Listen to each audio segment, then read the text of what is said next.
Forgive me for being repetitious, but recent events require me to be just that.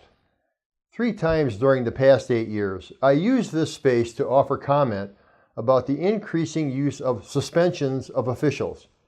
And now, we add the first of what will undoubtedly be not an isolated occurrence, namely, a termination during a season, as done recently by the NFL.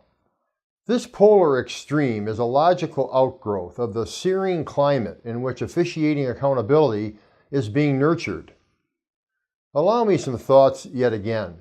Suspensions and highly visible terminations will not lead to better officiating. They can instill fear. They will do that. As activist artist Jenny Holzer has stated, fear is the most elegant weapon. Your hands are never messy. With respect to termination, including any that would occur during a season, it would be folly to believe that such an occurrence would not lead to severe external effects on the broad officiating community. Normally, staff turnover is conducted at the close of a season. That is to be expected. That can be done with some quietude because the goal should be to improve overall staff performance by enlisting new talent, not enabling the trashing of someone at the public landfill site known as the social media. A further point about terminations. Never, in quotes, is not an option, and thus when, in quotes, has to be carefully determined.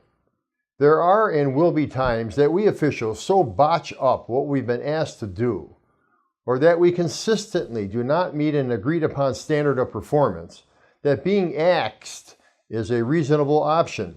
This path, though, is fraught with snares. Employee officials are covered by a collective bargaining agreement, and those that represent them will surely be coiled and ready to react. Officials who serve at the pleasure, though, have much more exposure. There are good and true reasons to sit or ship officials. Violating the highest ethical standard is one. Proven lack of impartiality is another. Having a financial stake in a game outcome is a third. There are a few others. Mistakes in judgment and mistakes in a rule application, unless patterned or unabating, are not included in my list, and here is why. Officials are to be accountable. We welcome that. If I work a game and I screw up a rule, then I should expect something bad to happen to me.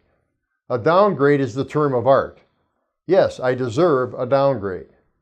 A good program will have different tiers of downgrades. If my mistaken ruling or judgment call is egregious and leads to a game-changing outcome, then the tier of my downgrade moves into more grave territory. That's understood. Suspending or terminating officials for errors made during a game is a slick, steep slope, whether done at season's end or especially mid-season. Quickly, it leads to 3 things. First, it becomes accepted practice in other leagues and conferences. Second, it creates an atmosphere in which coaches, conference administrators, and the media will compare and contrast penalties, resulting in arbitrary and ever more punitive decisions. And third, it kills morale and it breeds paranoia. If a termination is to be the outcome, then such must be done in a way that leaves the official and management with dignity and character. After all, there is life still to be lived. Officials are on a public stage at all levels, high school and college included. Being forcibly removed from that stage can lead one to feel demeaned and desolate. Care must be taken. We need to redouble our efforts to stand up, stand for, and stand behind the men and women who make the games possible. It is a big responsibility, and it takes extraordinary courage. Thank you.